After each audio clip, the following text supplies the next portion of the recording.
Emperor कहता है तुम्हें क्या लगता है सर ग्रे कि तुम इस बारे में क्या सोचते हो। तो हमारा हीरो सोचता है ये तो क्लियर है, एम्पर मुझसे ये सवाल सिर्फ इसलिए पूछ रहा है क्योंकि वो एक फादर है और वो नहीं चाहता कि उसकी बेटी के बारे में कोई भी गलत रूमर्स फैले। तो हमारा हीरो कहता है ये केस बिल्कुल भी नहीं है और कोई भी प्रिंसेस के खिलाफ रूमर्स फैलाने की जरूरत नहीं कर सकता। मैं तो सिर्फ उन पे ट्रस्ट कर रहा हूँ और वो मुझ पे ट्रस्ट कर रही हैं ताकि वो मुझे अपने दिल की बातें बता सकें।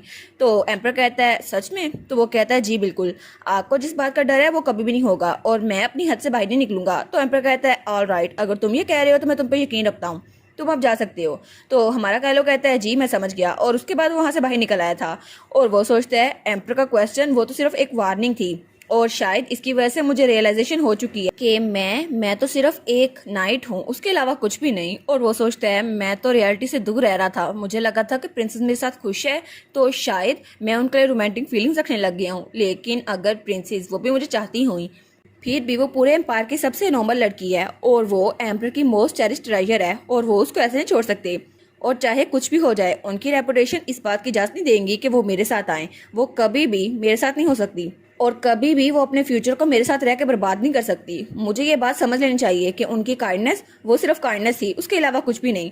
तो वो सोचता है मैं कितना ज़्यादा बेवकूफ़ था ना, मुझे उनके बारे में फीलिंग्स थी लेकिन आखिर ऐसा क्यों।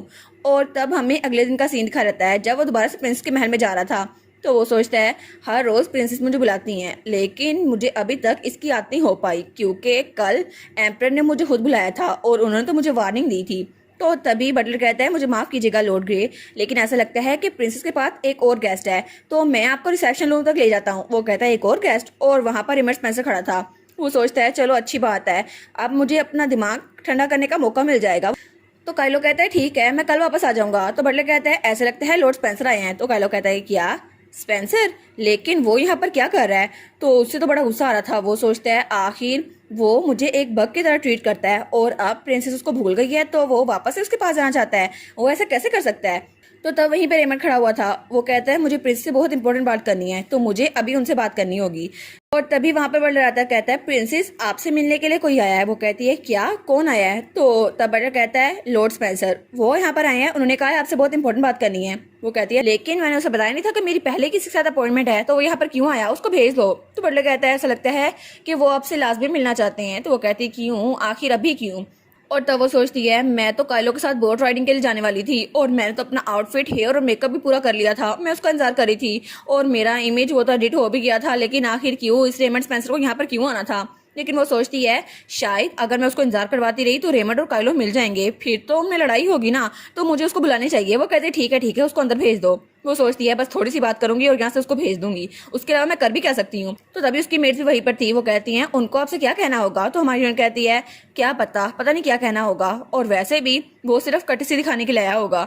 तो तब वहाँ दरवाजा खुलता है और रेमंड वहाँ पर आता है और वो हमारी हीरोइन की तरफ देखता है और कहता है प्रिंसेस मैं आपको ग्रीट करता हूँ। तो वो दोनों मेट्स कहती हैं वाह ये तो पहले से ज़्यादा हैंडसम हो गए हैं। तो हमारी सोचती है क्या हैंडसम, मुझे लगता है यहाँ आके ये अपने आप को जताना चाहता है कि मैं भी हूँ यहाँ पर, लेकिन चाहे ये जो मर्जी शो कर ले मुझे तो काइलो पसंद है, ये तो कभी भी पसंद नहीं आएगा। तो तब रेमंड स्पेंसर कहता है थैंक यू सो मच, आपने मेरी रिक्वेस्ट को ग्रांट कर दिया प्रिंसेस, मुझे आपसे मिलना था। तो वो सोचती है अब जब भी मैं इसको देखती हूँ तो इस बॉडी की ओरिजिनल ओनर के हिसाब से ये तो उसका चाइल्डहुड क्रश था ना, तो इसको देख कर मेरा भी दिल दुखता है। लेकिन चाहे जो भी हो, अगर मेरा दिल ऐसे धड़कता रहा तो मैं उसको जान से मार डालूंगी, लेकिन मैं उसकी मास्टर हूँ, वैसे भी मुझे काइलो पसंद है ये नहीं। तो रेमंड कहता है आपकी तबीयत ठीक तो है, मैं कोर्ट फिजिशियन को बुलाऊं। वो कहती है नहीं मैं बिल्कुल ठीक हूँ। तो तभी वो कहता है मुझे माफ कीजिएगा लेकिन आप अपनी मेट को बाहर भेज सकती हैं, मुझे आपसे बात करनी है। तो उसकी मेट्स कहती है जी हम लोग यहाँ से जा रहे हैं, और वो तो हमारी उनकी बातें नहीं सुनती। वो कहती है आप लोग बात करें। तो हमारी कहती है मुझे छोड़ के चली गई, लेकिन मैंने कब कहा था, और वैसे भी ये मेरे साथ अकेले बात करना चाहता है, पता नहीं अब क्या बकवास कर दे। लेकिन वो कहती है लॉर्ड स्पेंसर क्या आपका नाम यही था। वो कहती है मैंने सुना था कि आपको मैं मिल गई जिस दिन मेरा कैरियर एक्सीडेंट हुआ था और आप मुझे महल ले आए, तो उसके लिए मैं आपका थैंक यू करना चाहती हूँ। वो कहता है प्लीज इसे मेंशन ना करें। तो हमारी सोचती है अच्छा लेकिन आखिर ये ऐसा कर क्यों रहा था और ये मेरी तरफ घूरी क्यों जा रहा है, मुझे अनकंफर्टेबल कर रहा है। तो हमारी कहती है आपको नहीं पता ये बहुत ज़्यादा रूड है कि आप किसी की तरह मुसलसल घूरी जाएं। वो कहता है मुझे माफ़ कीजिएगा लेकिन मैं आपकी हेल्थ के बारे में बहुत ज़्यादा फिक्रमंद था और शायद आपको गलतफहमी हो गई है, मेरी मिस्टेक है। तो हमारी हीरोइन कहती है अच्छा तो फिर आप मुझे अपना काम क्यों नहीं बताते और यहाँ चले क्यों नहीं जाते, वैसे भी मेरे पहले किसी के साथ अपॉइंटमेंट है। वो कहता है अपॉइंटमेंट, वो कहता है मेरा काम बस यही है, मैं जानना चाहता था कि आप सेफ हैं या फिर नहीं। तो हमारी हीरोइन कहती है कोर्ट फिजिशियन ने आपको ये नहीं बताया और वैसे भी आप मुझे विजिट नहीं कर सकते बिना परमिशन के। तो रेमंड स्पेंसर कहता है मुझे अपनी फियांसे से मिलने के लिए किसी भी परमिशन की जरूरत नहीं है, मुझे नहीं लगता कि मुझे किसी की परमिशन की जरूरत है। तो हमारी कहती है क्या इसका दिमाग तो खराब नहीं हो गया? जिस दिन मुझे चोट आई थी कहीं इसका भी तो एक्सीडेंट नहीं हो गया, इसके दिमाग पे चोट आई? वो कहती है क्या मतलब, मैं पहली बार ये बात सुन रही हूँ, आप मेरे फियांसे हैं? वो कहता है हाँ ऐसा होने तो वाला था। तो हमारी सोचती है क्या ये आखिर ऐसे बातें क्यों कर रहा है, ऐसा कुछ था तो नहीं। तो वो कहता है प्रिंसेस और मैं, हम दोनों की एंगेजमेंट होने वाली थी। वो कहती है क्या एंगेजमेंट, लेकिन कब, हमारी एंगेजमेंट कब होनी थी? और वो एक तरह से उसे कह रहा था प्लीज हम स्टार्ट ओवर करते हैं एग्नेस, लेकिन एग्नेस सोचती है आखिर इसका यहाँ पर क्या काम, या तो कायलो को होना चाहिए था, ये बदतमीज यहाँ पे कर क्या रहा है। तब कायलो हमारी प्रिंसेस की तरफ देखता है और वो सोचता है इसकी इमोशनलेस आईज, और ये जैसे मेरी तरफ देख रही है मुझे पता चल रहा है ये बहुत ज्यादा खूबसूरत है, लेकिन अभी क्यों मुझे इसकी ब्यूटी की रियलाइजेशन अभी क्यों हो रही है जब एग्नेस मेरे बारे में भूल चुकी है। तो वो कहती है एंगेजमेंट प्रपोजल, क्या आप कह रहे हैं कि हमारी एंगेजमेंट होने वाली थी? वो कहता है हाँ बिल्कुल ऐसा होने वाला था। तो वो कहती है लेकिन मैंने तो सुना था कि आपके और मेरे दरमियान ताल्लुकात अच्छे नहीं थे। वो कहता है ये तो सिर्फ एक मिसअंडरस्टैंडिंग थी, और वैसे भी बाकी जो मर्जी कहें आपको उनकी बातें सुननी चाहिए। तो वो कहती है मिसअंडरस्टैंडिंग, लेकिन कैसे? और कुछ रातों पहले मैंने देखा था कि आप मेरे बेडरूम के सामने खड़े हुए थे, लेकिन आप वहाँ पर क्या करने आए थे और आपको नहीं पता इस वजह से आपको अरेस्ट भी किया जा सकता था। वो कहता है नहीं नहीं, मैं तो सिर्फ प्रिंसेस की सेफ्टी चेक करने के लिए वहाँ पर आया था, और वैसे भी मैं रॉयल गार्ड का एक मेंबर हूँ, तो ये मेरी ड्यूटी है कि रॉयल फैमिली को प्रोटेक्ट करूँ और पैलेस की सिक्योरिटी को हैंडल करूँ। तो तब वो कहता है इसलिए मैं चाहता हूँ कि आप मेरी बात समझें। तो हमारी सोचती है क्या आखिर ये मुझे ऐसे घूर क्यों रहा है, क्या इसका दिमाग सच में खराब हो गया है? तो हमारी कहती है एनीवेज मैं चाहती हूँ कि अब आप चले जाएं, वैसे भी मैंने आपको बताया कि मेरी पहले से अपॉइंटमेंट थी। वो कहता है जी मैं समझ गया, मैं कल दोबारा वापस आऊंगा, और उठ के वहां जाने लगता है। तो हमारी कहती है नहीं इसकी कोई जरूरत नहीं है। वो कहता है क्या? तो हमारी कहती है अगर मुझे आपकी जरूरत हुई तो मैं आपको बुला लूंगी, उसके अलावा दोबारा मेरे पास खुद मत आइएगा। वो कहता है क्या तुम नहीं चाहती कि मैं तुम्हारे पास आऊं? वो कहता है मैं समझ गया, और तब वो दरवाजा खोल के बाहर निकल गया था। तो हमारी सोचती है ओहो मैं तो बहुत ज्यादा थक गई हूँ, आखिर रेमंड स्पेंसर इतना क्रेजी कैसे हो सकता है? ये तो असल नावल में भी ऐसे ही क्रेजी लगता था मुझे, क्योंकि एक बार उसे एक नाइट पे शक हुआ था और तब वो ऐसे ही उसकी स्टॉकिंग कर रहा था, और तब उसे पता चला था कि असल में वो तो एक जासूस था, लेकिन मैं कोई जासूस थोड़ी ना हूँ, और सिर्फ मैं कायलो के साथ ही, बाकी सब तो रेमंड स्पेंसर के साथ थे। और ये तो बहुत ही ज़रा अजीब है। एनीवेज आखिर के एक्स बॉयफ्रेंड की तरह हरकतें क्यों किए जा रहा है, लेकिन चाहे जो मर्जी हो मुझे इसके बारे में सोचना ही नहीं है, मुझे कायलो के बारे में सोचना है, और कायलो तो दूसरी लॉन्च में होगा ना, मैं थोड़ा सा रेस्ट करती हूँ और तब मैं फिर उसको बुलाती हूँ। तो तब कायलो बेचारा वो दरवाजे के आगे खड़ा हुआ था। तो बटलर कहता है प्लीज आप ऐसे ना खड़े रहें, आप लाउंज में जाके बैठ जाए ना। कायलो कहता है नहीं नहीं मैं यहीं पे इंतजार कर लूंगा। तो तभी दरवाजा खुलता है, तो कायलो जब वहां पर देखता है तो वहां पर रेमंड स्पेंसर था जो प्रिंस के कमरे से बाहर निकला था। तो रेमंड उसको देखता है और कहता है ओह तो तुम आ गए कायलो ग्रे। तो कायलो उसको देखकर बड़ा गुस्से में आ गया था। वो सोचता है आखिर ये यहाँ पर क्यों आ गया है।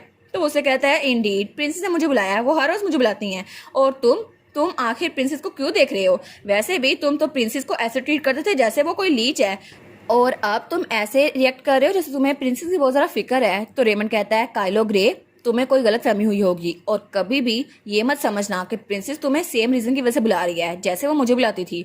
तो वो कहता है क्या? और कायलो का तो शर्मिंदगी के मारे चेहरा लाल हो गया था। वो कहता है ऑफ कोर्स तुम्हारे अलावा कौन जानता होगा, वैसे भी तुम तो सिर्फ एक नाइट हो जो कि ब्लैक नाइट का एक हेड है, और तुम्हें कौन चाहता होगा। लेकिन कायलो सोचता है मुझे ये बात पता है, लेकिन प्रिंसेस जब मेरी तरफ स्माइल करके देखती थी तो मैं अपने आप को रोक रहा था ताकि ऐसे रिडिकुलस थॉट्स मेरे दिमाग में ना आए, और मैं उनकी बहुत ज्यादा इज्जत करता हूँ। लेकिन ये फीलिंग तो मुझे बहुत ज्यादा बुरी लग रही है कि ये मुझे नीचे दिखाने की कोशिश कर रहा है।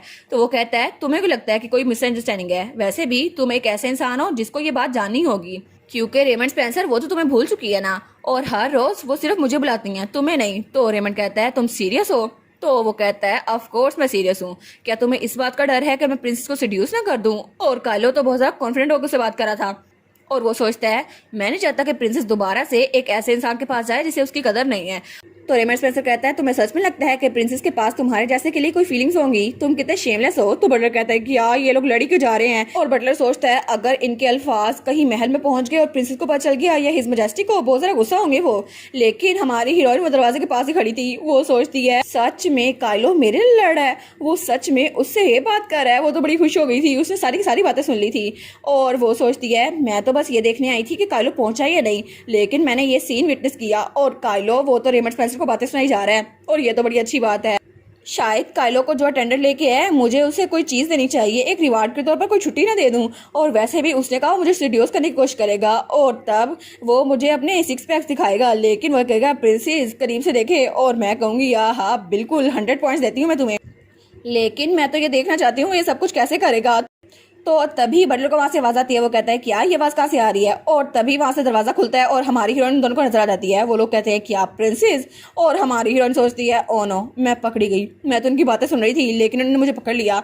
और तब रेमंड और कालो दोनों उसकी तरफ देखते हैं, और कालो बेचारा वो तो बहुत ज्यादा शर्मिंदा हो गया था। वो सोचता है ये सब तो सिर्फ मैंने रेमंड स्पेंसर को जलाने के लिए बोला था, लेकिन क्या सच में प्रिंसेस ने मेरी सारी की सारी बातें सुन ली। और उसका पूरा का पूरा चेहरा लाल हो चुका था। वो कहता है अगर प्रिंसेस ने ये सारी बातें सुन ली हैं तो मेरे बारे में क्या सोच रही होंगी, मैं तो ऐसा नहीं चाहता था।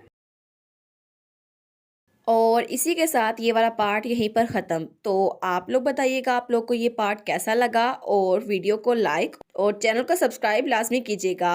बाकी वीडियोस का लिंक भी स्क्रीन पर नज़र आ रहा होगा, तो काइंडली उनको भी चेकआउट कर लें। और thank you so much for watching my videos. Stay safe, bye bye.